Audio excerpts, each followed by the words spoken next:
Hello, everyone, and welcome back to the Finger Guns Podcast with Tony, Dave, and James. I am your off-location TIFF's done co-host, Jimmy, and I'm here with Big T, Tony B. Yeah, and very tired TIFF fanboy, Dave Baldwin. Are you still a TIFF fanboy? Even though I gave you a disease? I will always be a TIFF fanboy. I don't know if I have a disease or if I just have a cold. I'm hoping it's just a cold. Last year it was COVID. Hopefully it's just a cold this year. Better not be fucking COVID. I swear to God, if I get COVID from doing this goddamn episode with you, swear to Christ, I'm going to walk you into traffic myself. That hurts. Because we're both going out together because I can't handle it. Yeah, okay. I get it.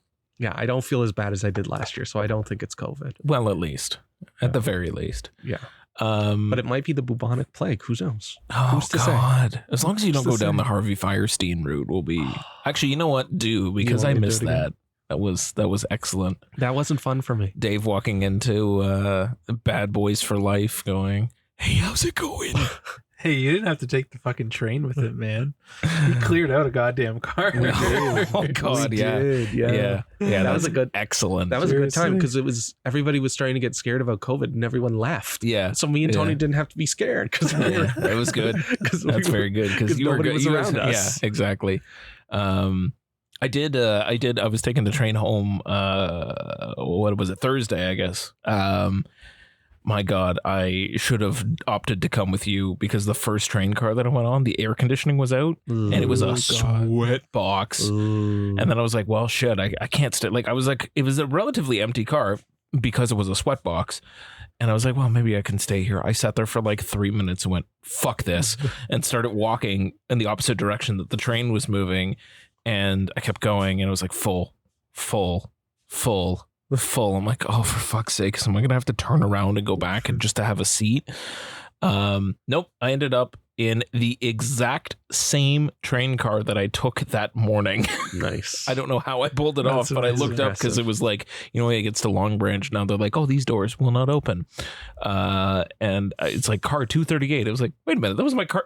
I'm in the same car as this morning. I love it. This is wild. Anyway, I love it. That was a small train story for you. But anyway, we're done with TIFF. TIFF is over. It is over, but we're not done with TIFF episodes. No, we are not. We have lots of films still to go. We want to catch you up to speed. We've devised a good approach, I think, and we're not going to bleed your ears dry for 2 hours. But if you combined it all together, you could. I think the only person who's going to be disappointed is Josh Fuma. Yeah, but I'm going to put out the supercut for him. I'm going to cut all the 2 live on locations plus these 2 off location. Plus the curtain raiser at the beginning. Plus the curtain raiser all together in the supercut, director's cut edition that I'll put out just for the fans. I love it. Gosh. Just for the fans. It'll be in like a Dropbox link. So I love it. I love it. Yeah. But let's get into this. We got a bunch of movies to talk about, yeah? We do. Let's do it.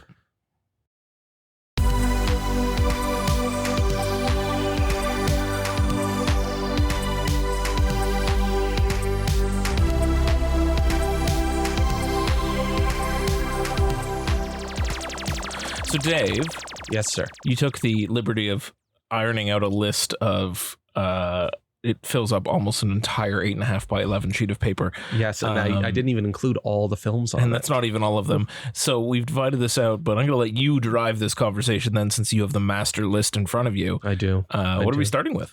Why don't we start with Nutcrackers, which was the opening night film, got purchased by Hulu and is coming out this December, even though apparently David Gordon Green said at one of the Q&As or the intros that he made this movie for the theater. Yeah. Did he? I think he did it for the paycheck. I think he did it to launder some money through some production companies too. You know what? It's a step back in the right direction for him. It's not fucking The Exorcist or whatever those Halloween sequels were. Yeah, this is true. Like at least he's going back to the basics. Yeah, which I think he might need to after those absolute stumbles of sequels that he put out. Definitely. Yeah. I like Halloween Ends. Yeah, I don't like Halloween Kills, but I like Nobody Halloween likes Ends. Halloween Kills. No, I do like Halloween Ends. He did Halloween too, though. No, yes, he did the trilogy. Yeah, he did the whole trilogy. Yeah. Knocks it out of the park and struck gold, and then fell on his face. Just fell apart. And then he did the new Exorcist. Yes, which womp womp. Nobody liked. Yeah, I can't Nobody wait to liked watch that. it this October. I still haven't seen it. It's on my list too. Yeah. Just it'll be fun. Who's doing the next one? Is it Mike Flanagan? Flanagan's doing the next one. Well, we're gonna be talking about him really soon. Yes, Yeah, definitely. Put a pin in that. So anyway, back to Nutcrackers. So it stars Ben Stiller and Linda Cardellini, and it's a story of a man whose sister and brother-in-law have passed away, leaving their 4 children behind, and they are in need of some foster care, or at least a relative to look after them until they are found a foster family or a family willing to adopt them. Yes. So And they it's, want to keep them together. They don't really want to split them. Correct, yes. But Ben Stiller is a businessman. So it's a real fish out of water story as he goes to rural buttfuck nowhere to look after 4 kids. Does he have a Porsche? He's got a Porsche. He has a Porsche. So he's driving through Porsche. So he works in Chicago and he drives through back alley to like Bumblefuck, Ohio. Yeah. Ohio. And it's like the fish out of water. Yeah. Country bumpkin. A man with 0 family, no children of his own. Yeah. Learning doesn't understand. Yeah. Yeah. And the kids are played by a real life group of brothers. Yeah. Who've never been in a film before. Correct. That's all their intro, their feature debut. What are their names? You have them in front of you. The Jansen brothers. The Jansen brothers, Jansen right? brothers, yeah. Funny enough, they are not listed on Letterboxd. Of course not. Letterboxd should get their shit together. You should look on TIFF. I'll just go to IMDb. I'm sure it's there. Tell us how you felt about the film, Tony. Yeah. Well, you seen one, you seen them all. Yeah. It's like that warm hug of a movie. You can't really expect it to do much. It hits the same beats as it always does. You know what you're in for. You can't really expect anything less. It's good to get Ben Stiller back on screen. Back in front of the camera. Back in front of the camera this time. I really appreciated seeing him again, back doing what he does best. But like I said, the movie's pretty predictable. You know what you're in for, and you can't really be upset about it. Yeah, I agree with you on some of those fronts. Except I was upset about it. Well, because you have an ice box where your heart used to be. No, I love that. absolutely none of the heartwarming bits made me feel anything. The only thing that ever worked for me was those 4 boys. I have their names. Go for it. Homer Jansen, Ulysses Jansen. Ulysses. Which that's an awesome fucking That's name. excellent. I love Ulysses. Atlas Jansen and Nice. Arlo Jansen. Yeah, so the 4 Jansen brothers in this honestly are the highlight of this movie. There is very little else that I found remarkable or different or new or fun, or the jokes all kind of sucked. Literally a haha so funny I forgot to laugh joke. Like what the fuck year was this script written in? Yeah. None of it was great, but those 4 boys are untouchable in this. They, for my criticism, they are innocent in this. They did a very, very good job. They lived in those roles. And I thought they kind of were the heart of the movie because nothing else was fun for me. Wow. All right. Tell us how you really feel. I did. You did. For my money, not enough Linda Cardellini. I love Agreed. Linda Cardellini. Agreed. Not Okay. enough of her. Agreed. And it's called Nutcrackers, Yeah. which I'm assuming is a reference to them breaking his balls. Yeah, and Number also one, the ballet that they put on, but the Yeah. ballet that they put on does not come into play until the 3rd act, and they don't really Correct. mention it prior to that, they mention it. like in passing. They mention it around the middle, I think, when they finally go to the dance studio to start clearing that out, and they find the book. Yeah. And it's as you said, mentioned very in passing, and it's like, what is this, Chekhov's ballet? And it is Chekhov's ballet. So I thought that was like, it's a fine title. It's just kind of like, if you're going to call it Nutcrackers, like maybe it should be a bit more about that. Yeah. But I guess Ben Stiller teaches 4 kids how to be a family is not really a good title. True. It's not really a good True. title. I disagree with you. I think that there is some heart to it, and I really like the what is it? The one kid keeps asking him, "Are you going to be here tomorrow?" Yeah. And I thought that was really heartfelt, and I thought Again, the relationship from them. as it develops is great. Yeah. And as Tony said, it was nice to see Ben Stiller in front of the camera, and he wasn't just being an asshole. He was. He had like, some heart. He had some heart to him. I hated the ending though. That stupid thing where it's just shots of him in random spots opening his eyes. That's goofy shit. Yeah, that was a little weird. There's some weirdness to it because it tries to be. It's clearly an indie, but it's also trying to be like not an indie. Yeah. So it's a weird film.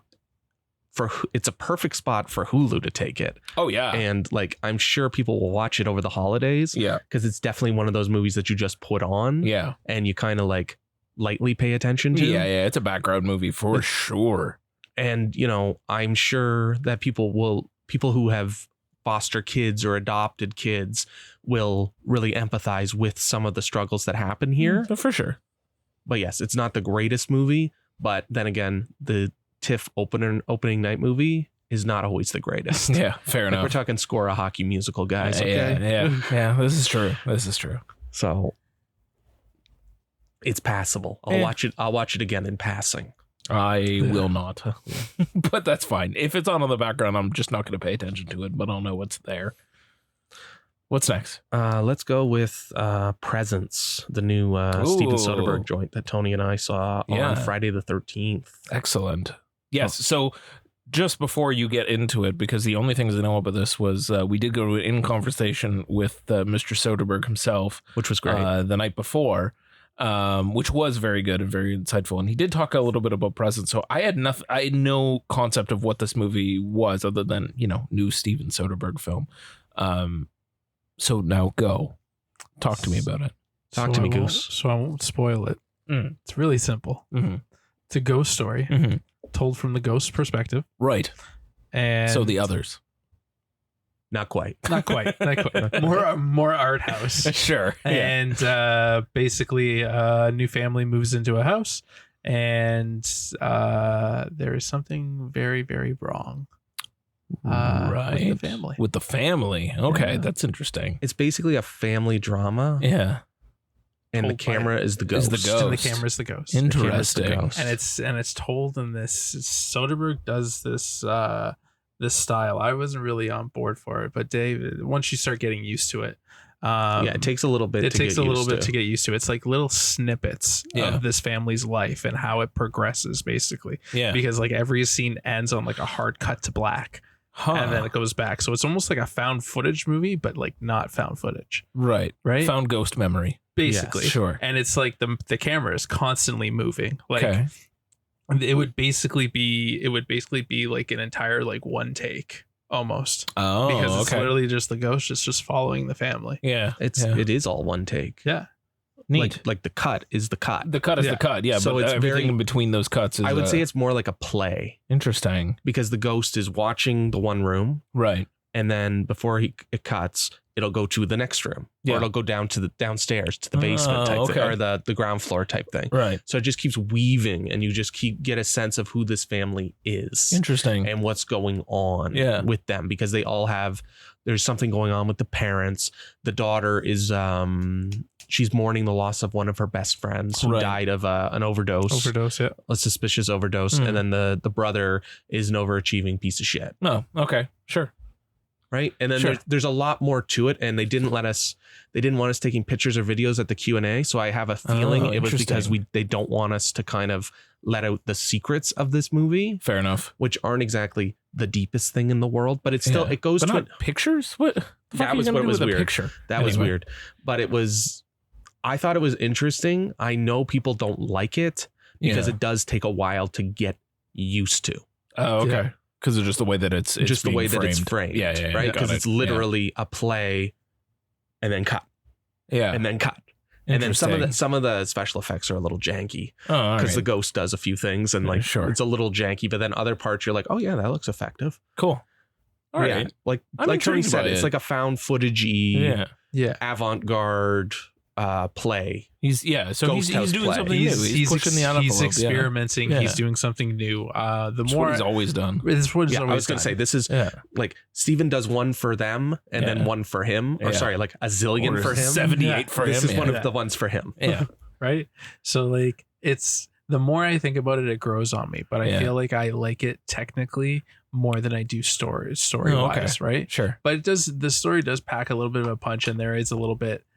It just takes a while to Yeah. get to that moment that Yeah. like, oh shit, like something's not okay, Yeah. kind of thing, right? Something is rotten in Denmark. Exactly. Sure. Exactly. But there's a couple of plot lines that don't really get resolved. Oh, all right. And Like there's they're introduced, and it's like, what the hell does this even matter? And it's like Fair. they get near the end, and I'm like, but what about that thing they showed over there? Oh, it's Don't worry about yeah, that. exactly. But Chris Sullivan, who was in This Is Us, he's one of my favorite characters on This Is Us. He's very good in this movie as the Okay. father, Yeah. whose name is Chris. Great. And he has a really great relationship with the daughter, who's Kalina Liang, or Kalina Liang. I'm going to go with Liang, who Sure. plays Chloe. Their okay. relationship is very lived in and very well composed Nice. versus Lucy Liu, who's just kind of there. Like she has like her fair. really like her like show-stopping moment is right at the end, but I don't really think it's deserved. Right. So it's an interesting project, and it's an interesting movie to watch. I just don't Yeah. know if I'll watch it again. Oh, okay. That's the kind of movie, like I enjoyed it, but I feel like it's a one and It's done. a one and done. Yeah. Because I don't really feel like they're like, without getting into the spoilers, like it's not like he didn't sprinkle dust at the beginning of the movie so you know Right. where it's going. Yeah, It's yeah. not like one of those kind of movies where it's hinting where it's going the whole time. Right. So is it if it goes out in theaters, go see it in theaters, or just kind of wait? I think it would be a fun group experience. Interesting. It's definitely here's the thing, like how he does it though is effective. Like seeing it in the theater, seeing it in the dark on screen, this like In just The Princess of Wales. in Princess of Wales, God. like this So just sorry for your ghost- knees. Yeah, right. This ghost story. Yeah. It definitely was an experience. Yeah. If you get the opportunity to see it in theaters, yeah, go for it. Maybe on a Tuesday. Okay. But I'm getting you. I'm getting yeah, you. right. I'm getting Otherwise, like it'll still, if you got it on a big screen TV and you're in the dark, you definitely It'll got to work. watch it in the Yeah. dark. It'll work. Cool. Yeah, I think you used the right word. It's effective. it's effective. Cool. It's effective. Yeah, It's effective. mid tier Soderbergh. All right. Yeah, and it's not too artsy that not everybody can get into it. Yeah. It's not It's just- alienating. Yeah, it's not Yeah. alienating artsy, but it does take a little bit to kind of get on the wavelength of what the movie is doing. Fair enough. So Cool. why don't we go to Dead Talent Society, which was Ooh. the first runner up Yes. for Midnight Madness audience choice. Yes. Tony and I saw that on the first day of TIFF. It was my first TIFF movie that I saw. Ooh, spooky. I'm still kind of thinking about this movie too. I liked it. Yeah. I heard a lot of people were talking about it all week. Yeah. So I mean, it's first of all, it's a story about recently deceased individuals and their ability to linger in an afterlife. So whether that's from being remembered by their families, essentially, if there's like a shrine or whatever, they're allowed to basically like stay and visit their families. Barring that, if no one's going to, keep an element of your life intact and remember who you were, then you will disappear, or you can choose to be a ghost if you can come up with a fun way to do it. Oh. So there's like a whole talent society where, so you have yes. to have talent. yeah, so you have to have some sort of talent or some sort of like creepy way of doing it. So there's like a whole audition process in order to get your haunting license, and then you're allowed to haunt a specific area at a specific spot and do a specific thing. That's and fun. like basically the goal was to become like a urban legend, so that like you're remembered that way. That way. Okay. Yeah. Thing. So in this, your main character Makoto, no, not Makoto. That's the other one, Catherine. There's a big difference there, James. Yes, I'm sorry. Anyway, our main. I don't think the letterbox thing is fully updated. But anyway, our main protagonist recently passes, and then her shrine, one of the elements of her shrine that her parents keep in her memory, gets destroyed. So she's going to lose the ability to stay in the afterlife and like visit her family and everything else. So she has to come up with a talent, and the whole thing is like she gets taken under the wing of an already established urban legend in a hotel, and learns the trade and figures out the best scare of her own. and then uses it to scare people and get her hunting license and, be the best in the biz sort of thing to not get deleted. It's a very silly movie. I will throw that right out there. And like, it leans into that tone very well. If they were to avoid all of that and it was just like a straight haunting, like if you just take the haunting scenes in isolation, like the things that happen inside the hotel, it's Creep City. Like, it's fucking horrific. But because they lean so hard into the silly, it's just like, oh, this is a lot of fun. It does a nice balancing act. Yeah. Okay. Yeah. I kind of regret not seeing it. Like, I don't regret like skipping it because I had a movie I needed to see that day. Of course. Yeah. But I think, Tony, you and I had the same kind of thoughts on this. Like, it almost the same. Yeah. It has issues in terms of its pacing around the middle. Yeah. It slows down to a halt and goes very, very serious.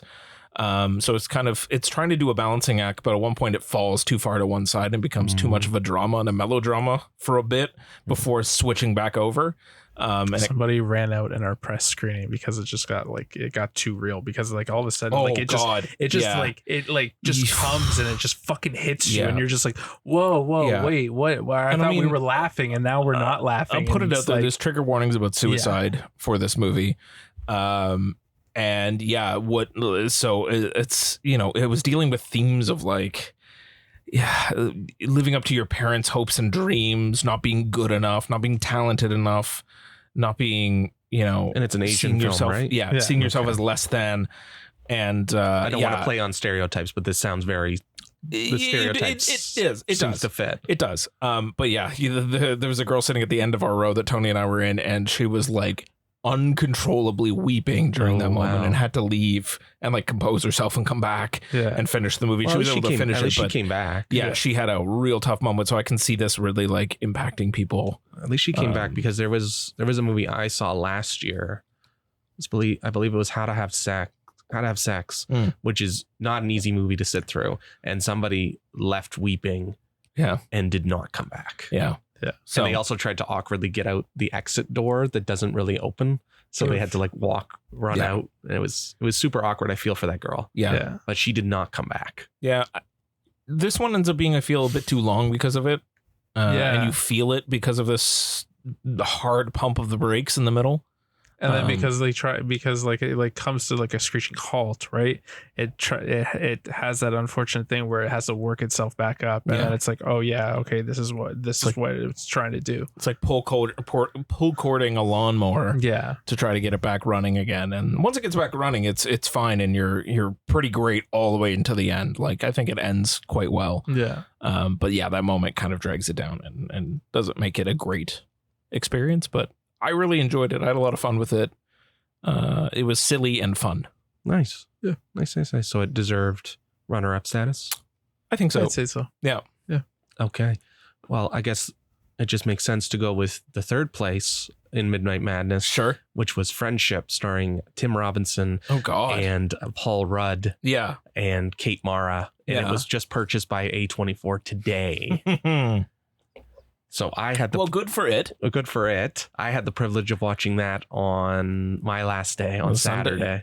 On Saturday. Nice. And it might be the cringiest comedy I have ever sat through in my entire life. There's a lot of cringe. Oof. Like, if you're a fan of Tim Robinson, like, it's right up your alley. Okay. Because it is very. Because I was going to ask if you were a big Tim Robinson fan. I'm kind of like half Netflix and stuff. half on him, but like, it's very much like he's playing that kind of persona. Yeah. So if you're not into that, like, don't even bother. It's not worth watching. It's not worth putting yourself through. But basically, he becomes friends with a neighbor, like the new neighbor on the street. And they're buddies and they're really tight type thing. And then something goes wrong type thing. And the guy doesn't really want to be friends with him anymore. But he still wants to be friends. Right. So he keeps trying to stay in his life type thing, and he's also but his life is falling apart, and like all sorts of things are happening. Oh, God. So there's recurring jokes that are really, really good. There's an ayahuasca scene. Yeah. You guys aren't ready for what happens, because it is. I don't even want to describe what happens. I just like I almost fell off my chair laughing. Oh, good. Like, it is bonkers. But it's fun. It goes on a little too long. Yeah. but it's a lot of fun. And Paul Rudd is great in it, and so Okay. is Tim Robinson. Oh, that's and good. Like when I say cringe humor, like I'm just talking like that is just It's Tim Robinson humor. super awkward. Yeah. Super like some are like belly laughs, and then some are like, what the fuck? What? Come on, Yeah. really? Yeah. And Yeah. you just have to laugh because you're Yeah. like, there's nothing else I could do. Yeah. I'm either laughing I'm or out like of emotions. or I'm terrified for Yeah. what happens next. Yeah. Type thing. Fair enough.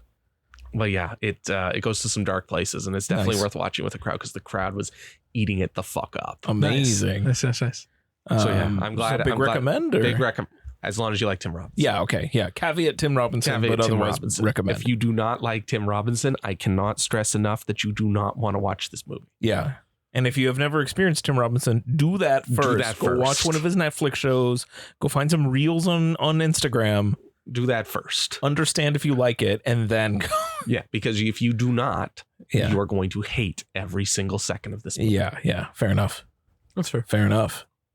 So we'll come back to ayahuasca later. Oh my god! Later in the show. Look at all these setups. Later in the show, we'll come back to ayahuasca either in this Sure. episode or in our next episode.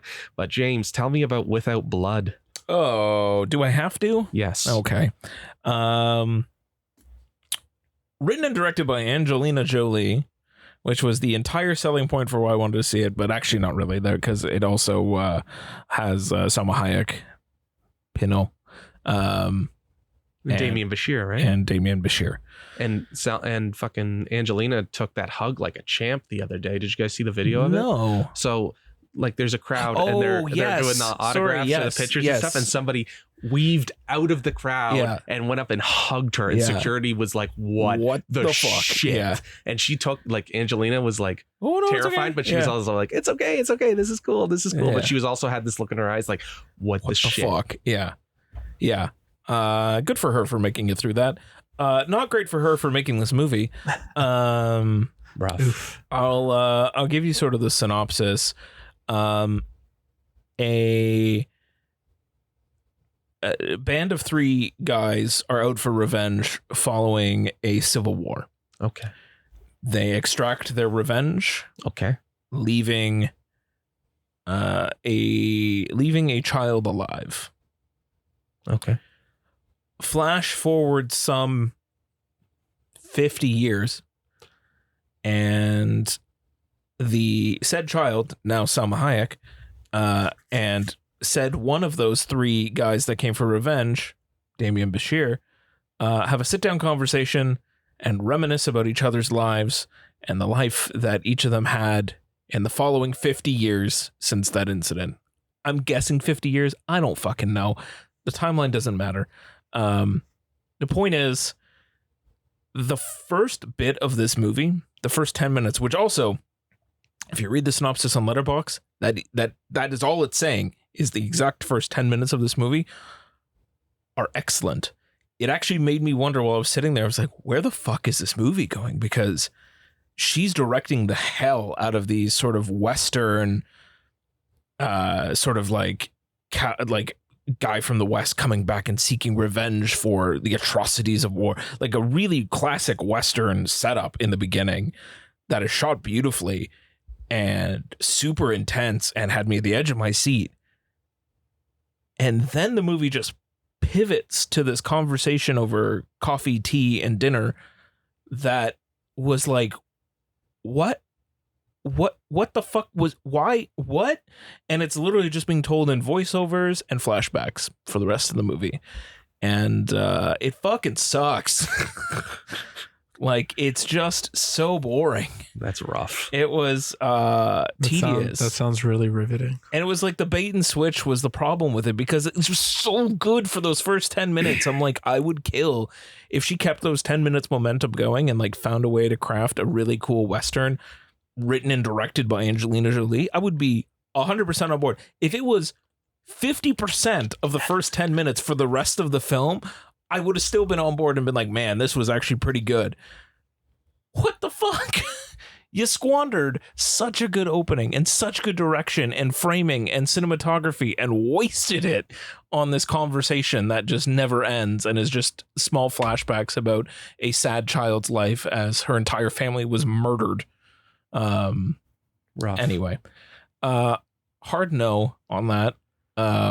It's No can do's, Velvet Baby Doll. if you have the ability to if it lands on some sort of streaming platform and you already are subscribed and you have a bunch of laundry to fold and nothing else to do, sure, put it on. But if you have literally any other film that you've wanted to see before that, watch that instead. Even if I want my Salma Hayek numbers up. If you want your Selma Hayek numbers up, Pinot. if you want your Selma Hayek Pinot numbers up, go ahead and watch Without Blood. That will at least get you that. And blissfully, and I will say in this movie's credit, it is 91 minutes long. So it doesn't overstay its welcome, even though it is like watching paint dry. Rough.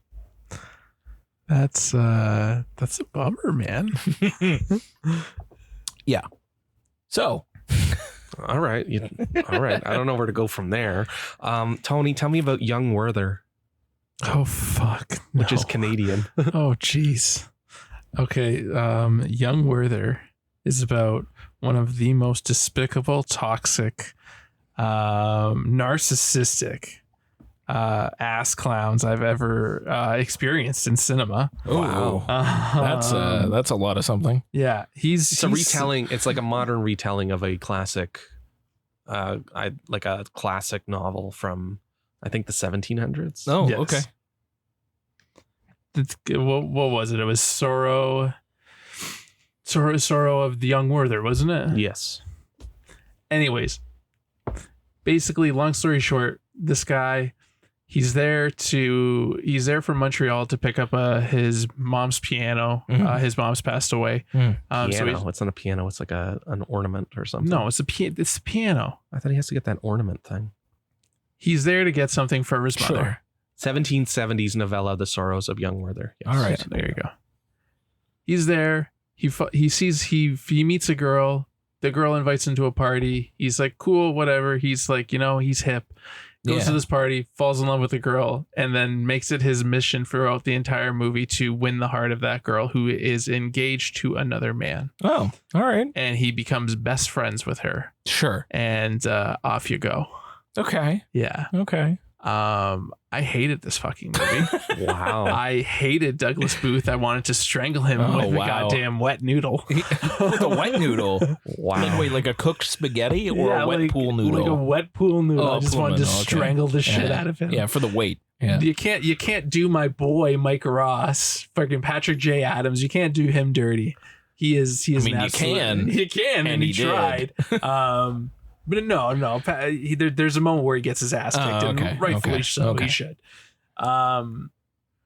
Dave, I really tried. I was really on board for like the good 15, 20 minutes. But then when I realized that there is no there's no dimension to Douglas Booth's character, Werther. There's no dimension. He's just an ass clown. Oh, all And right. just the level of toxicity coming from this man's mouth. Sure. Yeah, I was not on board. And plus the way it was filmed, I don't know if this was like a style choice. But the fucking lens was like vignetting, so like you could see like black around the frame. And that's just because like the iris isn't open enough, and because like the matte box is just in the way because the lens that they're using is too wide. A little bit of nerdy thing. I might not have explained that properly at DOP I got it. on. Dave's gonna say, yeah. DLP's gonna listen to this. He's like, that guy doesn't know what he's fucking talking about. He's saying. Yeah. Anyways, that was like basically 90% of the movie, and I'm Yeesh. like, man, get a better lens. Yeah. This looks like hot garbage. Hot garbage. Yeah. Like, but yeah, So that was a no from it you. was dog? a huge no. All It was a right. huge no. But I will say, Alison Pill, she's very good in it. Sure. My girl from College Lives, what's her name?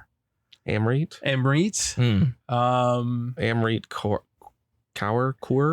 She is innocent in all of this. She's Okay. absolutely Okay. perfect in Okay. every frame Okay. that she's in. What about Sure. Iris Apatow? She's great. And Patrick J. Adams freaking just lit up the screen too. Yeah. All right. Fuck Douglas Booth though. I enjoyed it. I didn't even know you saw it at I this did. point. I did see it, Tony went yeah. on such I a did see rant. it. I was like, oh, I is this a Tony enjoyed it. I think Douglas Booth's character Werther has to be toxic, Yeah. but he's like a charming toxic, Mm. or he's trying to be charming. Mm. Like he reminded me a lot of Max Fisher from Rushmore Mm. in that kind of like Sure. envision that kind of character. Sure. It's just he plays him very flamboyantly, Yeah. and I was like, I don't know that this quite matches what the words that are coming out of your mouth. Right. Okay. So I did really I thought Alison Till was very good in it, and I liked the cast. I liked it. I just, some of the framing was a little off, Yeah. and it goes on too long. Yeah. And I was not a huge fan of where it ends. Like the third act, I was not a huge fan of it. But it's fine. It's harmless. Yeah. It's harmless, and it makes Toronto look great because it takes place in Toronto, and then there's a bit, beautiful locations. Sure. and then there's a bit at Leuna Station Oh, that's really neat. cool, really fun. Because I Yeah. was like, it's Leuna. So I always love when I know the locations. Sure. Yeah. So in that respect, it's enjoyable, harmless, Yeah. Okay. But not but not great. great. Yeah. Not great. Like it's passable. Yeah. It'll probably be on Canada's top 10, All right. Not if Tony has but anything not to say Tony, but about not Tony's top it. 10. No, not anywhere close to Tony's top 10. Not Tony's top 10. Yeah. Mr. Tony, why don't you Yes. tell us about Seeds instead? Seeds. Yes, Seeds. Okay, so Seeds Another Canadian film. is another Canadian film. Mhm. It's a horror movie. Mm-hmm. Is it? More like a revenge? You know what? It's a revenge thriller. Is Okay. it? It's a revenge thriller. It's also a comedy. It's a mix of genres. Yeah, but let's just go with So, revenge thriller because okay. they don't really do a good balancing act. Okay. It's kind of all over the place. Right. Basically, this Indigenous woman, she's an influencer for this new company. A seed company. A seed company. Like plants? Like plants. Oh, okay. Yes. Like food, like Yeah. agriculture seeds. Yeah. I wasn't sure because seed could also mean like you're seeding money to something. No, agricultural Sure. seeds. Yeah. But then the company is actually like, kind of shady, and Sure. they have kind of like different intentions Right. by having her as the face, Right. basically. And then from there it just straight up becomes like a revenge thriller. They send somebody after her. It doesn't happen. He ends up killing something else of hers that is near and dear to her heart. I won't spoil it, but you'll be very angry when you find out what it is. And then she decides to go after them and basically like go against the company Right. kind of thing.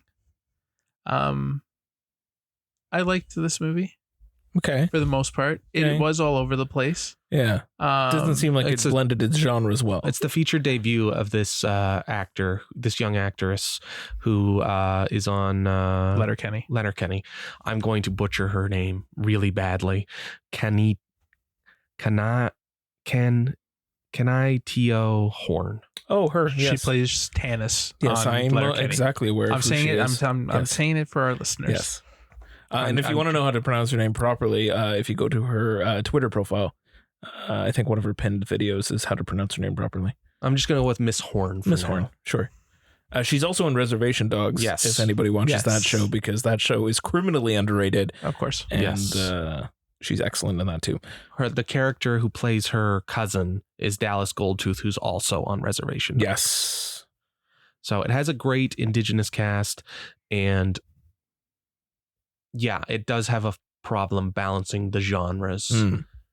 Like there's a lot of funny parts, and then there's a lot of despicable fucking violent parts, and where you're just like, oh, it's gonna go, oh, I can't believe this is where it's going. Oh, it's getting worse. Oh, it's getting worse. And it's short. It's mercifully short. But yeah, there are it has a lot of ups and downs. Oh, okay. A lot of ups and downs. I think for a feature debut, solid.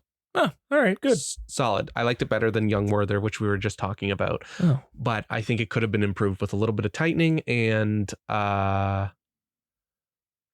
like maybe a little less like the strange Graham Greene thing that keeps happening. Like he's having a blast. I love whenever he shows up on screen, Yeah. but it's strange. A little bit. It's strange. He's like Yeah. like she keeps having dreams, and she's like her vision is of Graham Greene.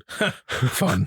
And he's like in the TV and he's like talking to her. So Yeah, it's yeah, weird. It's strange. It's very It's strange. very strange. All right. I kind of want to see this. This sounds like fun. There's a moment in it where you're just like, I hope there's a reason for that. Right? Sure. And when it came, it just left a shit-eating grin on my face. Sure. So there's that. I will definitely give it points for that. Yeah. I wanted to love this, but I just ended up liking it. It's still a very, very solid debut. Awesome. Another Canada's top 10. Yes. Definitely Canada's That top one 10. feels like I it's will- supposed to be I there. will support that Yeah, one. yeah, okay. Because I want to watch it. I want to watch it again. Nice. Why don't we stick with Canadian Tony and we talk about Paying for It, Oh. Oh, jeez. which was directed by Sukyin Yin Lee, who was a DJ on Much Music, Oh. or Sure. a VJ on Much Music. Sure. You would remember her. I probably remember her face. She was also in Short Bus, I don't remember which that. I literally just watched recently. Oh, really? Yeah, Nice. and it's wild. So this is so get this, okay? It's an adaptation of Chester Brown's autobiographical graphic novel. Okay. Okay, Chester was in a relationship with Sukyin. Huh. So so they changed some of the names, but basically the idea is she wants to start seeing other people. Right. She still likes him. She still likes living with him, but she wants to see other people. Right. And so he's like, okay. And they don't want to like completely break up. Yeah. They want to still live together because they have like a nice house in like, not Liberty Village. Yorkville. Richmond Hill. It's in Toronto. It's left. It's the East Left. End, isn't it? No, it's the West End. Roncesvalles. No, it'll come to me. Christie Pitts. It'll come to me. Broadview. Dundas West. College Station. I was going to say the Don Valley High Parkway. Park. It'll come to me. We're going to be talking about something else, and I'm just going to spill it out. Yeah. A place in Toronto. Queens Quay. Lakeshore. God, I don't know what it's called. What's her name was there? Rachel McAdams. The Bridle Path. It's not the Bridal Path. I Anyways, got nothing This for is you. going to bother me. This is Carry going to on. bother the hell out of me. Anyways, so she wants to kind of find her way Sure. and kind of explore other kinds of love, Yeah. other relationships. Yeah. And he is not really interested in being in love again and having a romantic partner again. Right. So he starts paying for sex with sex workers. Huh. So the paying for it is him paying for sex The workers. titular The titular. Paying for it. And then it's about him kind of exploring like other aspects of love and intimacy with sex workers while also humanizing them. Interesting. So I thought it was really well done. I really enjoyed it. And I thought the gentleman who was the lead, he was also in the 20th Century from a few years ago that we yeah. both really liked. It's not Matt Rankin. Daniel Byrne. Daniel Byrne. And he's very good in it. Yeah. But it's just very like stark, intimate, like raw. Mm. And Sukyin is not kind to herself. Oh. Like she is very much like she knows that she's harsh. yeah. Like his graphic novel was about him. Yeah. And so she's just kind it's of sort there. of a double autobiographical. Yeah. So she's just kind of there type thing. Yeah. Versus this where she also added in her parts. Her sides, So yeah. so you see some of her side and she is not kind to herself. Interesting. And it's an interesting depiction. And it's Yeah. also great for it's very sex positive. right. Very sex positive. But I really enjoyed it. Yeah. Oh, I I'm adding really that to my list. I really enjoyed it. Tony, I think you were less enjoyable on this. I couldn't get behind it. It wasn't for me. No. I did like how it's showcased Toronto. yeah. I did like that. There were some peaks and valleys for me. Fair. But yeah, I couldn't see what Dave saw in Mm. it. Fair enough. Yeah. That's fair enough. You know, not everything is for everybody. Of course. So I get it. I can Well, get it's not behind for it. me. Yeah. Yeah.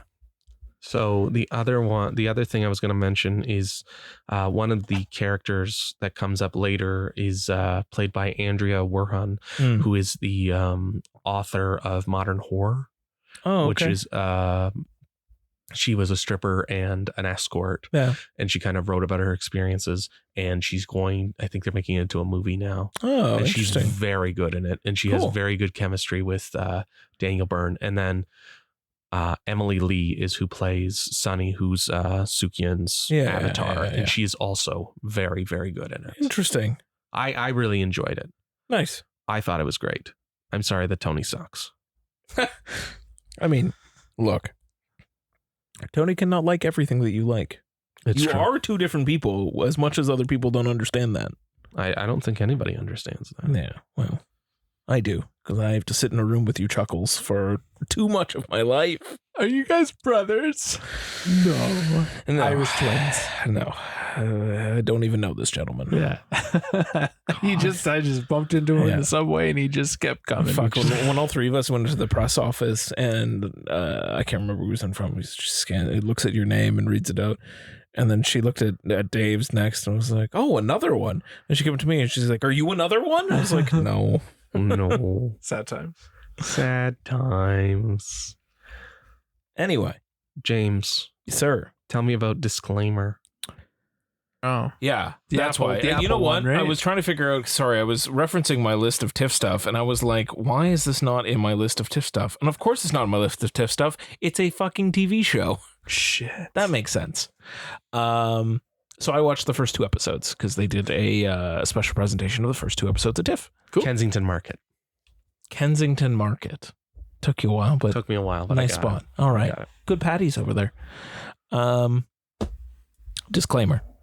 Alfonso Cuarón's new TV show on Apple TV Plus. Yes. I got to watch the first 2 episodes, and I'll try to approach what I think the plot is based on the first 2 episodes and what it is. So it is based on a book that already exists. It centers around a well-regarded journalist.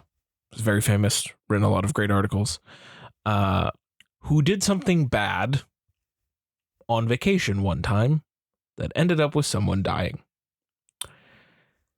And so this movie... Like a regular Matthew Broderick? Yes. And so this TV show is exploring exploring sort of the aftermath of that by way of the mother of the person who died wrote a book. Okay. So within this book, there is another book. It's very meta because of that. And inside that novelization, it leads off with the titular disclaimer that no character inside this novel is actually real. It's, your usual disclaimer to say that no, everyone's fictitious, yada, yada, yada. But it very much clearly is the exact telling of what happened on this vacation. So it's very much clearly about this famous journalist, while not actually being about this famous journalist. And so after this mother who wrote this draft of a book passes away, the husband, the surviving husband finds it, turns it into an actual novel, and starts slowly tormenting this famous journalist with getting the book out there, getting her family members to read it, and basically slowly dismantling this woman's life for what she did. Now, because I've only seen the first 2 episodes, I can't expand on that. That's literally all I know right now. And that's basically all that's happened. What I will say is Alfonso Cuarón is great. He directs the hell out of pretty much anything he does. And this is no exception. It's well done. Kate Blanchett is great. What about Kevin Kline? Kevin Kline is excellent, but we don't spend enough time with him in the first 2 episodes for me to really say how it's going to go. Okay.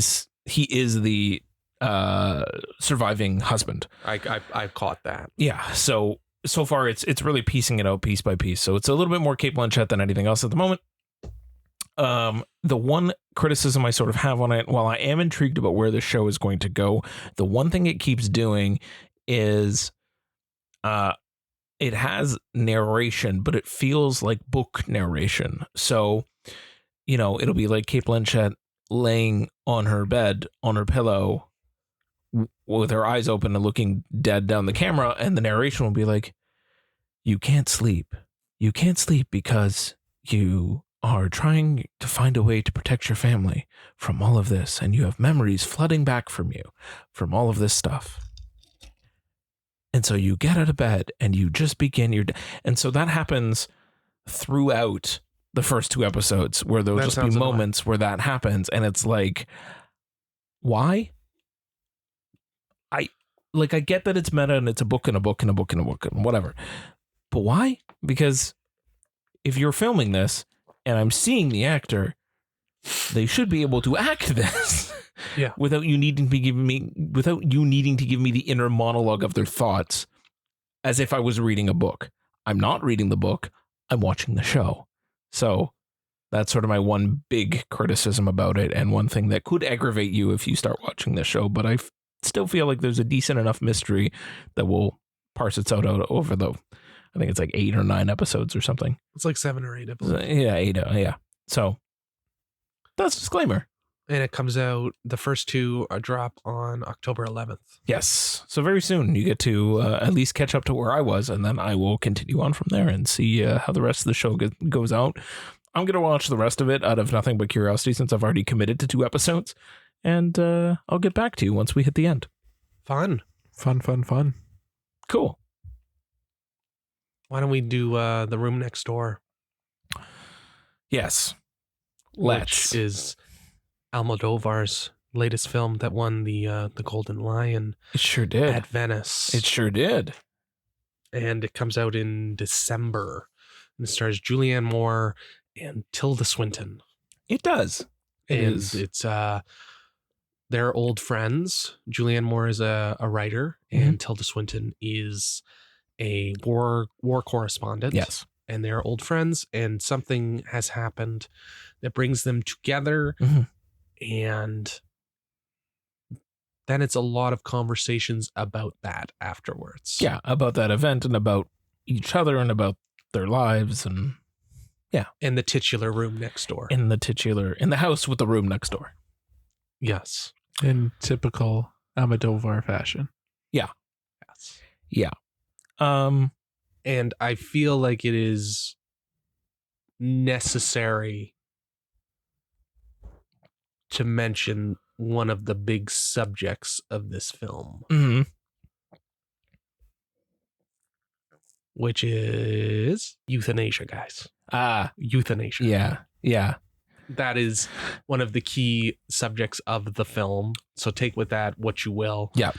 Without getting too deep into it, but it is definitely there should definitely be that trigger warning for everybody. That's a key subject of the film, because it has definitely had some controversy because of its very frank conversations about euthanasia. Yeah. I mean, it's a tough subject to begin with. So approaching it in a good way is hard. It's hard, and it's a very divisive topic. I think you either are for or against. There's not much of a middle ground on it. So it is a challenging subject matter to deal with. And it's a challenging film to watch. And because of that, yeah. Because of that. Yeah. But I really, really enjoyed this movie. I thought it was great. I thought the two of them were amazing in it. I thought the back and forth between them was great. I loved the look of the film, like almost every other Almodovar film. It looks amazing. Yeah. And just the colors are breathtaking. Tilda Swinton has different looks in the film, which, Tilda Swinton is a fucking chameleon. I mean, she's a fucking chameleon. She can look whatever way she wants, and you're like, okay, cool. Yeah. So I really enjoyed it. What I didn't enjoy was Alessandro Nivola, or it's Alessandro Nivola. His character who comes in late in the film. I hated his character. And there's a speech John Turturro says at one point. Yeah, that's junk. Yeah, that one kind of yeah. And we've talked about this a little bit, but it's Almodovar's first feature-length English language film. Yeah. And it feels like it was written in Spanish and then translated into English. Yeah. It's Google Translate presents. So there's definitely some nuances to some of the dialogue that I think would have worked better in Spanish. Yeah. That kind of sound clunky in English. Yeah, it does. I think I'm the lesser of the appreciators of this movie, but not because of the subject matter and not because of like the content. I just, to me, it was I think I couldn't get past the clunkiness of it. As much as I love Tilda Swinton and Julianne Moore, some of it just didn't like the dialogue, the way it flowed, the way it was back and forth. Like it didn't feel right. And I kind of wanted it to feel a little bit more natural and a little bit more flowy. And like, even though, you know, it was Google Translate Presents, like I thought maybe they could have done something to make it flow better, and maybe they tried their best, but like it was kind of, this is what it was. Well, he also goes for it like it still sounds like Almodovar. Sure.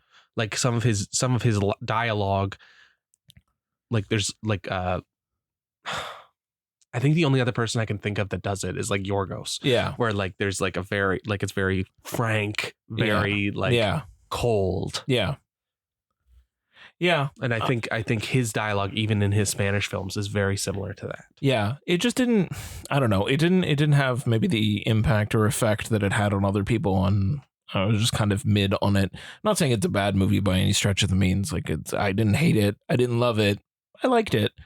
It didn't do much one way or the other to like win me over and make me think it was very good or great or anything. As much as I do love Tilda Swinton. I will also say my favorite review on Letterboxd is Oh to Live in Pedro Almodovar's America, where an Airbnb might just casually have a copy of John Huston's The Dead on DVD, which I also thought was funny when they kept like watching movies in this one scene. I was like, what fucking Airbnb are you at that has this many Blu-rays and DVDs in it? Where the fuck are you? I guess it's my Airbnb. I guess so. But I don't have The Dead on DVD. Well, you need to. I guess so. On DVD specifically. Yes. Only for this movie. Yes. Tony, our resident Almodovar fanboy. Aficionado. I liked it. It probably would have sounded a lot better in Spanish, but I like Almodovar's writing, so like I was kind of on board for it. There are some lines where it's just like, what the fuck? Why is any human? Why is that coming out of any human's mouth? Yeah. But again, it's Almodovar, so you kind of know what to expect from him. I had absolutely no idea what this movie was about. All I knew was it was Almodovar, and it was a two-hander between Julianne Moore and Tilda Swinton. Yeah. So I was kind of blindsided with that. Same. With that twist. So it's not even a twist. It's just like you just didn't know what the movie was about. I had no idea what the movie was about. And I think that kind of worked in my favor a little bit, because I'm like, okay, like where is this going to go from there? Yeah. But yeah, that's it. You guys both hit the nails on the head. I can see Dave's point, because I'm in agreement mostly with Dave, but I can also see where you're coming from too. Yeah. All fair points. This was a pretty good movie. Is it top tier Almodovar? Probably not, but is it still a solid movie from him? Yeah, I would say so. Yeah, I solid. I just didn't love it. That's all. Yeah, fair. Cool. I guess the next one will be me. I want to talk about Sketch. Which I had me and Tony were going to see, but we got stuck in traffic, so I managed to see it a couple days later. Sorry, Tom. It has Tony Hale and Darcy Carden. It's about a single father and his two kids. Yeah. The mother had just passed away. Yeah. And the daughter is kind of having trouble at school. So she's been expressing herself with her drawings. Oh. So she's been drawing a lot, and her drawings are very vivid, very strange type thing. Right. And, they're not exactly, some of them are like happy-go-lucky, and some of them are like viciously violent. And you're like, geez. Cool. All right. And for some reason, there is a pond behind their house that can kind of bring things to life and can also fix things. So the kid drops his broken iPhone into it, and it comes back fixed. They drop a broken plate into it, it comes out fixed. They drop some of her drawings in it, they come to life. Okay. So fixes and okay. Just go with it. Sure. Just go with it. I'm going with it. And they have to figure out how to I guess survive, or how to take down the her artistic works. Interesting. Cool. It's it feels very reminiscent of like 80s kids movies, like where there's actual danger. Yeah. Like think Goonies, Gremlins, I immediately thought of Pet Cemetery. Not quite. Yeah, Pet Cemetery, kind of. Yeah. But like Jesus. along those lines. Got it. of Yeah. Something Real that, stakes. something that Yeah. Spielberg would have produced in the 80s that they Sure. straight up do not make anymore. Yeah. Because there's a real danger of people being injured or killed. Right. And then the gentleman who directed it, his name's Seth Worley, Hmm. and he's a visual effects guy. So he brings his background to the film, and like he brings the character, these drawings to life, and they Yeah. look like the drawings. So they have like kind Oh. of, they're not quite 3-dimensional. Kind of And they 2.5D. Yeah, and they kind of look a little janky on Yeah. purpose. Yeah. But they look, it's literally what's on the picture suddenly shows up as a bigger thing. Huh. And it's cool. It's really cool because Neat. it's low budge, and it looks low budge, but it also looks a little higher because Because of the it has sort this of charm with the yeah. visuals where it's not supposed to look perfect. Right. And it's not supposed to look totally real. Interesting. It's supposed to look comical or art like a kid drew it. Yeah. Like an 8-year-old girl drew it. Right. So it's got a lot of heart. Yeah. It kind of, there's like a little part in the middle that's kind of a slog, but I really enjoyed watching it, and I'm glad I got to see it. It's like Aw. definitely it's a heartwarming movie, and Tony Hale is not like he plays the straight guy in this, Sure. as opposed to like Tony, like he's not fucking Regular Tony Hale. he's not fucking Forky or Yeah. Bluth. What's his name on Arrested Development? That one. Yeah. Yeah. He's not. When you think of Tony Hale, you have a vision of who this guy plays. Yeah. He's not that. Got it. So yeah, heartwarming. Definitely one to catch when it comes out. I don't think it was bought, but I have a feeling that it will show up in the next year or so, Cool. and it will be a big hit, or at least Moderate hit. whoever sees it will really enjoy it. So Yeah. you should definitely seek it out. Yes. Putting it on my list. Nice. Mr. Tony, tell me about Bird. Bird. The bird is the word. So Bird is about a 12-year-old girl named Bailey who lives with her very, I would say, neglectful father Bug, who is played by Barry Keoghan. Right. That is He's not quite neglectful so much as he's not the greatest father. Mm. And he always has a lot of scheming. He's a schemer. He's a schemer. He's a schemer. He's sporting a very, very beautiful centipede tattoo that goes from his face down his neck. And Neat. it's definitely a tattoo that I want. Hence why he's named Bug. Obviously. All right, He has a got lot it. of bug tattoos, and he's the kind of guy who zips through the little village on an e-bike, Oh, okay. Sure. topless, wearing a goofy hat. Well, now I'm seeing it. You know I'm that getting old it. man cap that you have? That's the cap he's Yeah, wearing. Okay. Well, that's his cap. It's Yeah. of his people. Of course. Yeah. So it's about that, and Bailey meets a runaway Mm-hmm. who's trying to look for his family, Mm-hmm. and she kind of helps the runaway out along the way. Okay. And Bailey kind of like, it's like a coming to age drama, I would say, Okay. because there's other things going on, like her father's remarrying. She's going through puberty for the first time. Her mom and her siblings are stuck with a drug dealer, right? I just know he's an abusive piece of shit. He's an All abusive right. piece of shit. Fair. And yeah, and you're just basically on this journey with Bailey, and yeah, this one came kind of like a shotgun blast. Huh. I was not expecting it at all. Yeah. I did not. It was not on my radar. I did not want to see it. Yeah. I made a last minute sub because of made a last minute sub for because Dave told me about this. The director of it, and Andrea Arnold. Yes. She directed American Honey. Okay. So it's in the same vein as that. Like slice of life, like that kind of thing. got it. slice of life verite.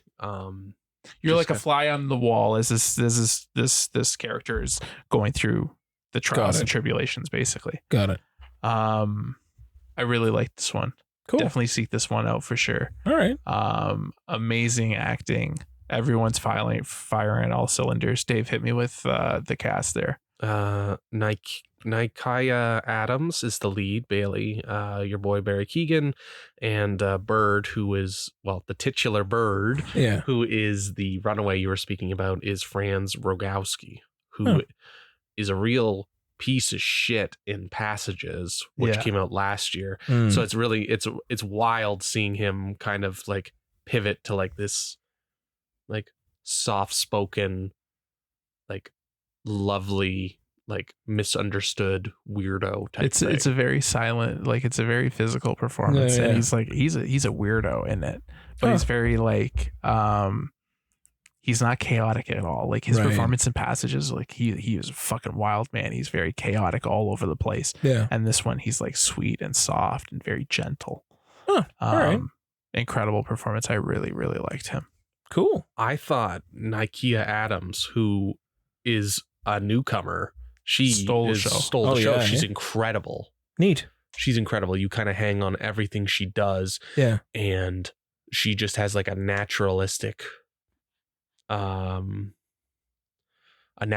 riz about her, and you kind of want to keep following her journey as the fly on the wall. Like some of her journey is not pretty, right? Like as I mentioned, there's the abusive boyfriend. Some of those scenes are hard to get through, but it's very naturalistic and it's very compassionate, and I really enjoyed this as well. I'm glad I talked Tony into seeing it.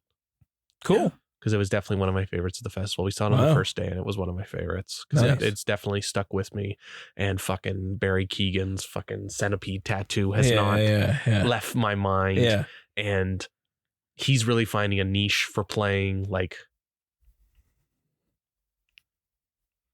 I guess I don't want to keep saying the word weirdo, but somebody who's not exactly normal. Oh, okay. Fair. But still has like a heart. Yeah. And he brings depth to his weirdness. He brings depth to his weirdness. There you go. Yeah. There you go. Like he's not as strange as he would have been in like Banshees of Inisherin. Yeah, yeah. But it's still like it's a Barry Keoghan role. Yeah, he's not particularly normal. Yeah, well, when is he ever? It's true. All right. Yeah. And yeah, he's upset around on that e-bike, and it's a sight to see. Yeah. It's a sight to see. Well, I'm adding that to my list. That sounds great. Yeah, it was lovely. It's a little lengthy, and it's like more natural kind of rhythm. But I really enjoyed it, and I definitely recommend it. And the last movie I want to talk about, at least for this episode, is The Apprentice. Oh, yes. Which was not a TIFF film. No, it just showed up. But was screened for critics by invite only on the first night. Yeah. And for some reason, your boy Dave Baldwin got an invite, and he tried to bring his boys, but they were not allowed to come. Dave Baldwin, more like Dick Baldwin, am I right? Oof, Madon. Oh, you guys are... I'm sorry. Well, he said it. Between that and going to the Megalopolis party, Dick Baldwin. Fine, Dick Baldwin. He just gets more opportunities than we do. It's fine. One day. We'll get there. One day, Tom. We'll get there. So we'll go to a party and not invite him. Yeah, I'm down. Anyway. So it's the newest film from Ali Abbasis. Yeah. Or Abbas. And he directed Holy Spider, and he directed Border, which were wild films. Yeah. So this one is no different. It is basically Donald Trump Begins. Right. The origin story. The origin story of Donald Trump. And it's about him meeting up with kind of on the rise and having dreams of what he wants to do with his life. It's like 80s Trump, right? Like 70s Trump. 70s Trump. 70s Trump. Yeah. And kind of like what he wants to do, who he wants to be. And he kind of hooks up with Roy Coyne, who's a high-powered lawyer, and kind of shows him the ropes of how he gets things done. Right. And his kind of personality, or like his apex predator personality, and how you want to be a killer, not a loser. Right. Not winner, killer. A killer. And so Donald Trump played by Sebastian Stan, kind of is like happy-go-lucky. Like he's not exactly a good person, Right. but like he has some morals about him. Yeah. And by the end of the movie, which is around the 90s, when he writes his book, I believe it's called The Art of the Deal. It is The Art of the Deal, yeah. He's Donald Trump that you would see today. Home Alone 2 Donald Trump. Yeah. Yeah, okay. He's the Donald Trump that we know today. So Right. like the inflections, the hand gestures, the not really giving a shit about anybody. The spray thing, tan. but himself, the spray tan. Yeah. Like he's very much The hair that. comb over. He's very much that and like heavier Right, set, right? Yeah. Kind of just narcissistic, nihilistic, kind of always focusing on his the look. Right. Yeah. Right? He's very vain. Vain. Yeah. Very vain. At the beginning of the film, he's not so vain. By the end of the film, he's vain. Yeah. And it's kind of a horror movie. Huh. Because you're like, it's not like scary or any, it's not like jump scary, but like Right, you're but watching it's- the slow yeah. descent Yeah. of this somewhat Somewhat. moralistic Yeah. person kind of becoming a monster. Yeah. And you're kind of just like watching it in real time as it's happening because it's just a gradual thing that happens. And Sebastian Stan is so good in this movie, and it's just Wow. just like what he's doing, what he's putting out on the screen, and how he's just slowly turning, and it's just like you hang on it and you're just like, this is fucking horrific. Wow. Because you're like, this guy's a fucking monster. But at the beginning, you're like, feel for him. Yeah. And like you have sympathy, and you like he seems like a decent person. By the end, you're like, no, absolutely No. not. Yeah. And then Wild. Roy Coyne is Jeremy Strong, Oh. who was on Succession. and Yeah. he's very strong. He's very strong. His performance is very, very good, Yeah. and the two-hander between them is excellent to watch. Nice. And it's a very interesting film. I can see why it's controversial. Yeah. It's like definitely one of the most controversial movies of the year. Like it wasn't even in the festival Right. because they didn't want to. They don't want to attract Yeah. that kind of backlash. Yeah. But after the film was over, Ali came out and he had it was like a 30-40 minute conversation with all the press who was in it and asking if he was fair in his depiction and kind of how we felt about what we just saw, as opposed to that's interesting. as opposed So to it was a reverse Q&A. It was kind of a reverse Q&A, but he was also answering kind of Yeah. whatever you were saying about it. Like, because he wanted to try to make it, he wasn't quite like fair, but he also wanted to kind of portray him as a opportunistic, someone who was corrupted along the way. Yeah. That he was a monster and he's still a monster, but like that maybe there was something else to him before that. Right. So from what you're saying, though, from what it seems like you said, it seems like it does that. It does. It is effective in that. It does. In his goal. In his goal, yes. And it's a little weird because he shoots it like the 70s stuff is very filmic and very grainy. So Yeah. the 70s, so all the scenes in the 70s feel like that. And then the 80s, it feels more like videotapey, Yeah. like kind of like scratchy, and like the colors aren't quite right. Yeah. Because you're watching it off a There's videotape. tracking. Yeah. It's like that. Yeah. So it's an interesting That's kind interesting. of jump it back and forth. It's too long for sure. And they undercut Borat's daughter. I don't remember her name right now. Borat's daughter. I know she's Borat's daughter. Sure. Maria something. Maria Bakalova, who plays Ivana. Yeah. And they undercut her a little. And there's a scene that's still in the movie. I don't know if it'll make it into the wide release or not, but where he rapes her, which is something they've been talking about since Sundance. And it's not. Yeah. It's not great. Yeah. It's not great, but I do think it's a must-see film. It was definitely one of the must-see films. It hit me like a stack of bricks, Yeah. and I can't stop thinking about it. Dang. It comes out in October, and it should definitely be on all of your watch lists, whether you like whatever your feeling is on Donald Trump, whatever you feel is fair And if you want to see him depicted as like a human type thing, any of that, it doesn't matter. It's just a really, really brilliant performance by Sebastian Stan, who I like, but I don't really feel he has put in this kind of work before. Amazing. Yeah, like it's a challenge because of like what we're so engrossed with or surrounded by is Donald Trump today. And I mean, like, my own recollection of Donald Trump as I've only known him is like The Apprentice, the TV show, maybe Home Alone 2 for that brief walk-on cameo. And that's about it. Like, it's now that and Home Alone 2. Like, that's all the context that I have. I've never read his books or anything or any of that. So it's interesting to be like, my mental image of him is as the piece of shit now. Yeah. So I think it would be, at least from my own, and I approach things differently, and like I like to challenge myself with films anyway.